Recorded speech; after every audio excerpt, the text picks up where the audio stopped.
If you have plantar fasciitis, it could be miserable. You're in the right place because in this video, I'm going to show you why this happens and what you could do to fix this. What's up guys, Dr. Nick here to go over in this video plantar fasciitis, that stabbing pain that you probably get the first couple steps in the morning. It's miserable. It feels like just the world is ending because of how painful it could be. And it could really limit you in things that you like to do, like run or just simply walk. It could really be a limiting factor. Now, just real quick on the anatomy, the plantar fascia is a ligament on the bottom of the foot. It goes from the heel bone or the calcaneus, and it splays the bottom of the foot to attach to the metatarsal heads of the bones of the toes. So that's where it splays. Now, to get an idea of where it is on yourself, you can just take your big toe, you bring it backwards, and you feel for something to pop out into your hand. So you put one hand on the bottom of your foot, let your toes curl like this, and then pull them backwards, and you'll feel something pop out in front of you or into your fingers. That is your plantar fascia. Now you'll be, depending on where your symptoms are, you can get pain right into the heel, or you can have pain along the actual arch of the foot, or you could have it like on the actual insertion points of the metatarsal heads. But commonly it's at the heel right here, or throughout the actual arch of the foot. That's typically where you're getting that plantar fascia symptoms or irritation to the bottom of the foot. And also it's typically worse in the morning because when we're sleeping, our foot is plantar flexed down. So when we're plantar flexed down, our foot is down and curled, it's slacking all the tissue on the bottom of the foot.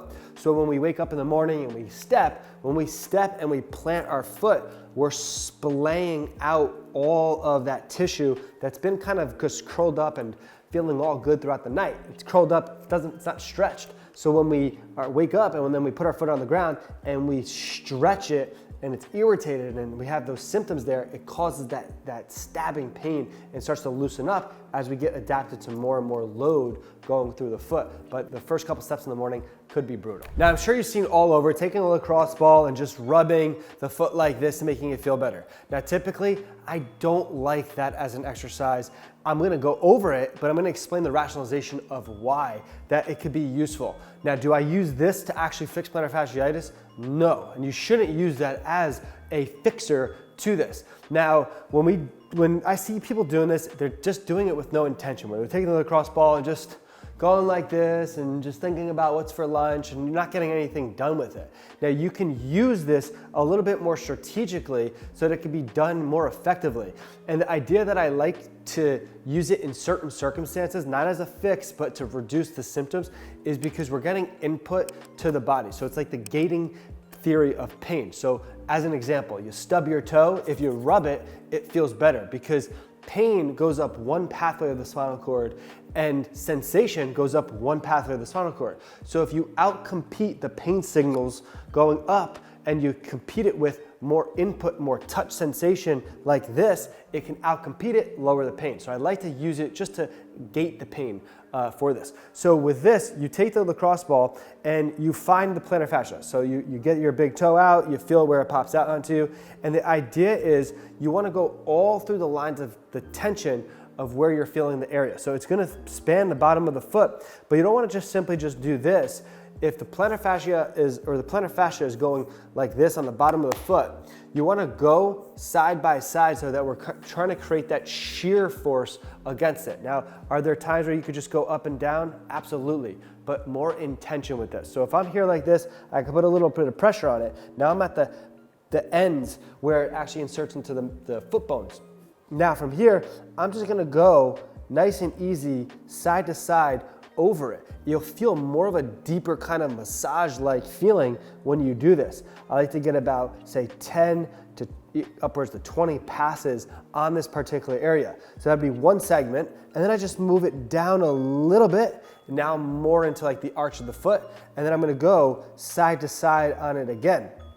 This is more intentional because instead of just rolling it out and going too fast, you're getting more lines of tissue or different areas of the tissue and really massaging that area to help lower the pain.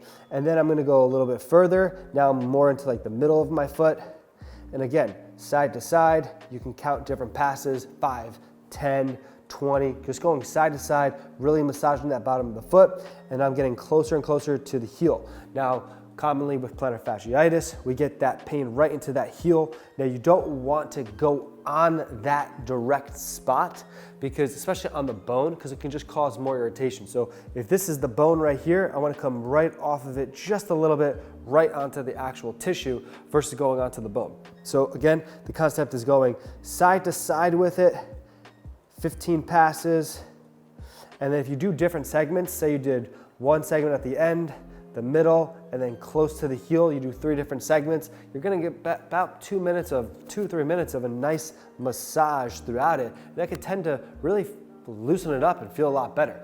Now that's not gonna fix the plantar fasciitis, but it'll help you then move on to the next exercises. That's a lot better than just rolling it out like this and seeing another video of someone just rolling out their foot. So hopefully you understand the rationalization between this and just like that. So the next up is stretching the big toe and the calf. So now when we have a lot of stiffness into the calf, if we're thinking fascial lines, all the calf muscle and the tissue goes underneath into the foot. So all of this is just lines of tension that we have to stretch.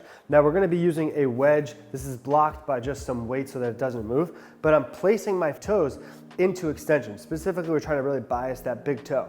So it's in extension. The idea is, if you remember from the beginning, when we pull our toe back, that plantar fascia points out on us. So with this, we're stretching it right there. Now the idea is not to just aggressively go into it and just try to hammer more mobility, but we're presetting it into a stretch position. Now from here, if I bring my knee over my toe, I'm starting to stretch all of the tissue in my lower calf muscle that goes into the foot. So as soon as I start to do this, I feel more of a stretch into the inner ankle and the bottom of the foot. Now, if this causes pain and discomfort, you don't want to be pushing through that, but you want to go to the point where you feel a nice stretch into that area that is uncomfortable, but it's manageable. And then you hold it for a little bit. You can hold it for an end range. So when you're holding at the end position, it's kind of twofold. One, you're getting time under tension, well, threefold. Time under tension of the tissue being stretched. You're stretching it minimally. And then also you're getting some load into it, 3. So the idea is you're getting a little bit of input into this area that's typically bothersome. So when we do this and we're stretching it more specifically and being more intentional with it, we help mobilize this better. Now, that's the opposite of just being curled like this and not letting it stretch. And then next time you stretch it, it hurts because it's not used to it. So if we do something like this that's on a daily basis, multiple times per day, say 3 or 4 times per day, then you're working on that area being stretched in a position that's manageable versus just aggressively going through it. So you wanna prop yourself up with your toes into extension. You bring your knee over your toes or try to get over your toes until you feel a stretch into that inner ankle to the bottom of the foot. You can hold at the end position, come out. Typically, if I'm doing reps like this where I'm holding at the end position for say 5 seconds, I come out of it. I wanna repeat about 10 to 15 of these. And I could do about 2 to 3 sets. And this will get enough input, especially if I do it multiple times a day, say 3 times a day. The idea is you're just getting more and more input to that tissue that's irritated. The next one up, we're gonna be working on a stabilization of the hip and the whole lower leg.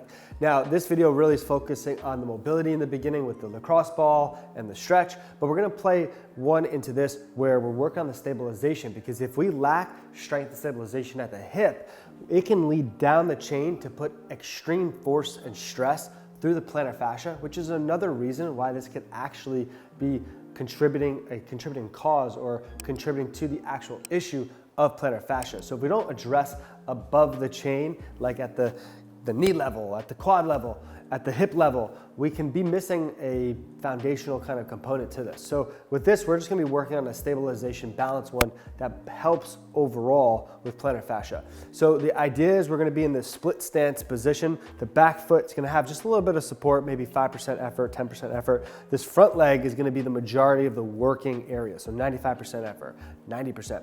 And we're here and we're just on this leg. Now the idea is when we're on that leg, we're thinking of 3 main points: the pinky toe, the big toe, and the heel, making this foot tripod. And we're just gonna think about gripping the floor. That will keep tension isometrically in the foot, which could then also help the bottom of the foot discomfort and pain. And then we're working on the stabilization through the whole lower body, which then plays a role into down the chain. So from here, we're here like this in that split stance, 10% effort or 10% effort on the back leg, 90 to 95% on this front leg, lean the chest forward, foot tripod, pinky toe, big toe, and heel gripping the floor. Now from here, I'm just gonna take the weight and I'm just gonna move side to side. And what this is trying to do is take me off balance. And I feel my whole foot on fire. I feel the good fire, the good muscle burn fire. I feel my calf working. I feel my whole quad working. I feel my hip working. This is good because it works on the whole lower body, stabilizing the lower leg, which then helps the foot in general. So with this, you'll feel it fire up if you just swing the weight nice and slow versus just swinging it up and doing a shoulder workout. Really focus on the leg doing the job. With this, I like to get about 16 total swings or 20 total swings, 10 each side or 8 each side. And from here, really good mind-body connection of the whole leg working. Like this right now is fired up on me. Like it is tired. So if you do it right, you don't need a lot of weight. Commonly what I see is people just going way too fast, way too heavy, and they feel nothing in their leg because they're doing it wrong. Slow things down and do it right. You build on doing things right, it helps. So with this, we're again, stabilizing factor for the whole lower leg, which plays a role down the chain to the foot and ankle. Hope you did find value in this video and you get a better concept of how to actually go about fixing plantar fasciitis. In this video, we focused on 2 stretches and mobilization techniques and a stabilization technique for helping plantar fascia. So if you did find value in this video, I would greatly appreciate it if you subscribe to my channel if you haven't already. Down below or somewhere on the screen, click subscribe it so you don't miss the next video. And leave any comments down below, like this video, and I will see you on the next one.